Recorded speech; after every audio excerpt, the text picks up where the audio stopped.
Escrever sobre Moçambique em tempo de crise. Convidamos Ungulani Bakakosa ou mesmo Francisco Isaú Coça. Nasceu no dia 1 de agosto de 1957 em Aminga, província de Sofala. É um escritor e professor de Moçambique.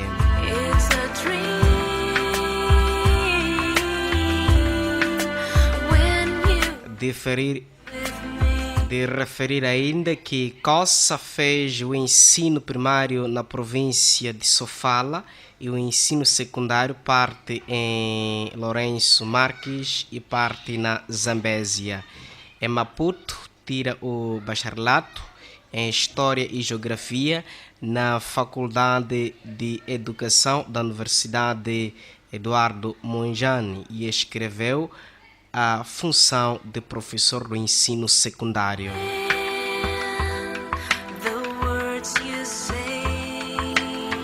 Em 1982, trabalha para o Ministério da Educação durante 1 ano e meio, 6 meses depois de ter saído do Ministério da Educação.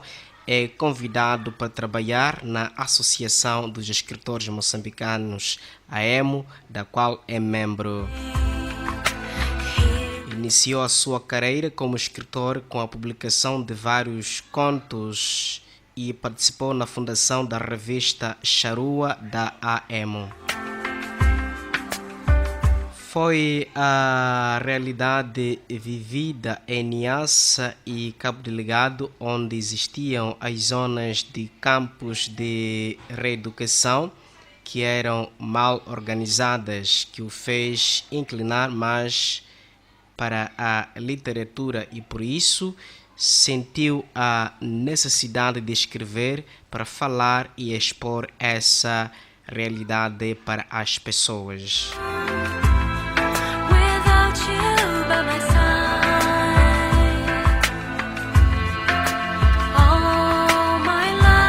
Foi o vencedor do Prêmio José Craveirinha de Literatura em 2007 com a obra Os Sobreviventes da Noite.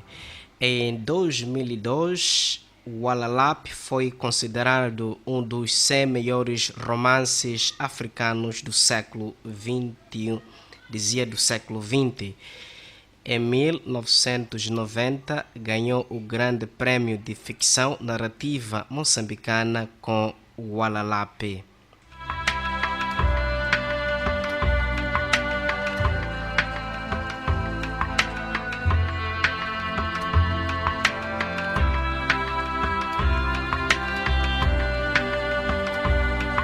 Outras publicações.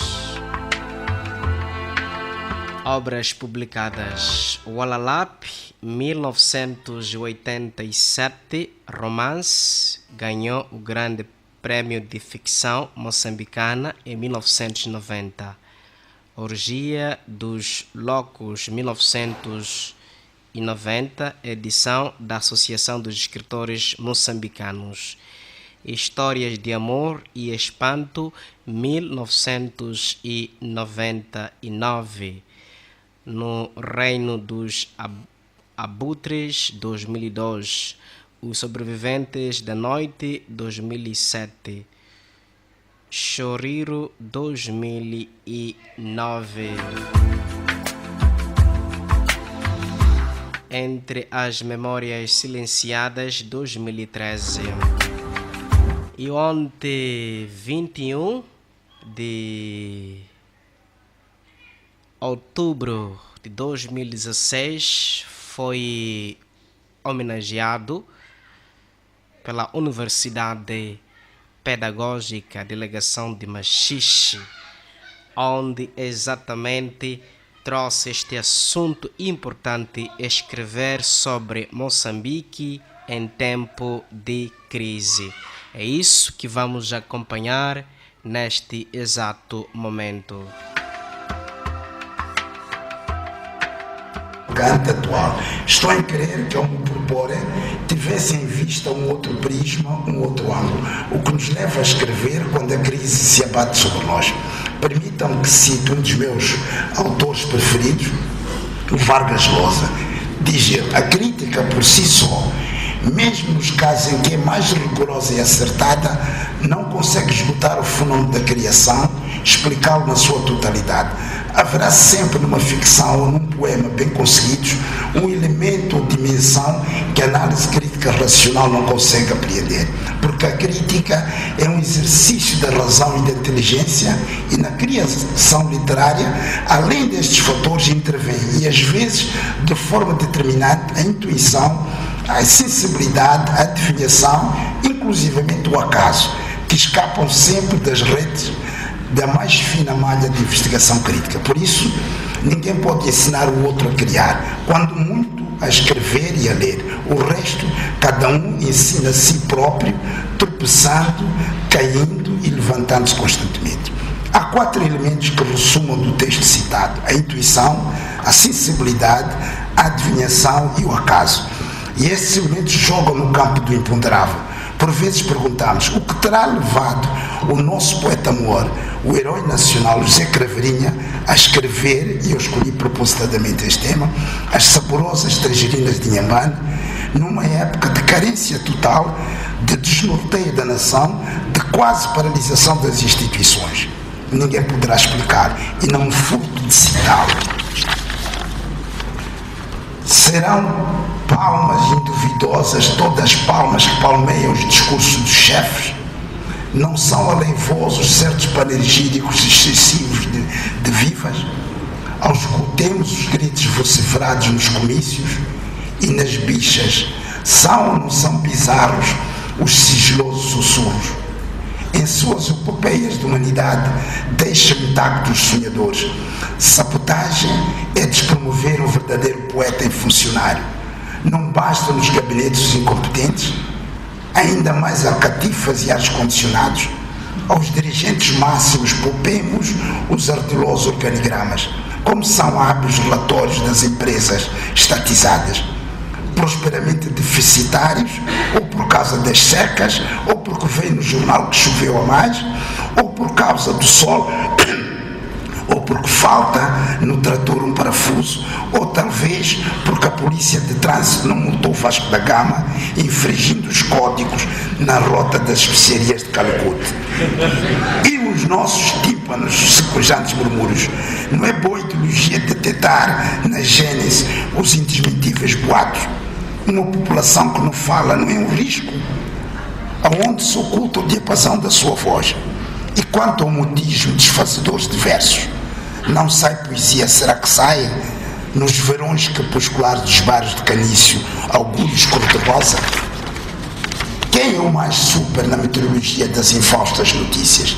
Quem escuta o sinal dos ventos antes da ventania avisa?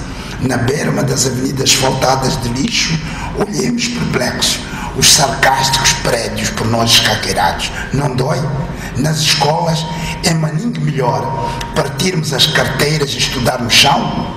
E nas fábricas, que mãos são estas nossas proletárias, mãos que só desfabricam? Mas esta colmeia, muita atenção ao mel das abelhas aduladoras. E o que é que se passa com o engordecido responsável, sempre a mandar-se em missão de serviço nos melhores hotéis das Europas? Ou no espólio no saco cheio? Vale mais a carência nacional do que ter sido um PID? Vale ou não vale aos espertos milícia faquir? Dos camionistas heróis, dos caminhões emboscados a tiro nas viagens, tragam as saborosas tangerinas de Inhambane ao custo das ciladas, mas descarrega primeiro nos hospitais, nas creches, nas escolas, que o futuro do país também está na doce doçura das tangerinas de Inhambane, e o poder sobrevive na força de um povo com tabelas de amor e não de preço. Mas os auspiciosos caujus purpurinos já não nos dão um ticaroce. Especular a pátria não é guiar a viatura nova contra os muros e os postes? Ilegalidade só ilegalidade nos outros? Que zumba só e que zumba no mato?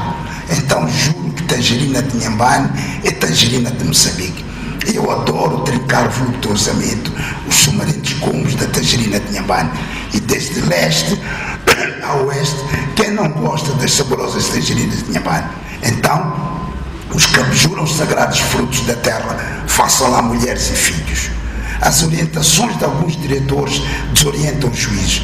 Mas quem disse que não tenho pena dos conjuntos safaris, embrulhados fresquinhos e sem problemas de suores originários deste instável clima tropical? Quem disse que não lamento vê-los penosamente dos lados com suas poses, as encalejadas mãos deles se aguentarem sequer abrir-se a porta e assentados esperam que seja motorista, revogavelmente dê a volta ao mundo do fatalismo e cumpra ainda hereditariamente essa tarefa? Quem disse que não tenho pena? Quem disse que não sinto esse drama? Este poema viril, quente, atual, vale a nossa conversa. O que terá levado Craveirinha a lançar este grito são os mistérios da criação. Mas o que é certo para um criador, um verdadeiro criador, não é a não autocensura. O importante é deixar que aquele momento único, aquela luz a que não me canso de exaltar, e os meus confrades são disso testemunha, tome conta do Criador, a epifania.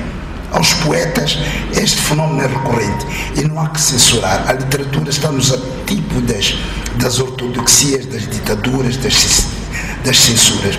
O cidadão escritor pode regimentar seu discurso de poder, as práticas sociais vigentes, ao estilo de vida comum, aos salamaleques da extensão social, mas o escritor que está no cidadão tem que ser livre, não pode ater-se às amarras do presente, porque a sua sensibilidade volta aos elementos suscitados, a sua intuição, a adivinhação e o acaso jogam um papel que foge ao cidadão amarrado às convenções sociais. Craveirinha não teve que se amarrar ao lado dos grupos dinamizadores que enxameavam os nossos quarteirões, bairros e cidades. A sua sensibilidade levou a dizer que o poder sobrevive na força de um povo com tabelas de amor e não de preços. O verso é atual, toca-nos neste tempo tão economicista, tão distante da cultura e dos nossos valores mais profundos. Ao tempo das tangerinas de Inhambane, a crise era de tal ordem que homens e mulheres lavavam a roupa interior à noite para poderem se manter limpos na manhã seguinte. E quando a crise atinge a intimidade dos nossos corpos, é porque chegamos ao fundo do poço. Perguntam: escrever sobre Moçambique em tempos de crise é ir de encontro a quê? Respondo: ao nosso interior. E obrigado. Moz aprende. Estudar para o desenvolvimento do nosso país.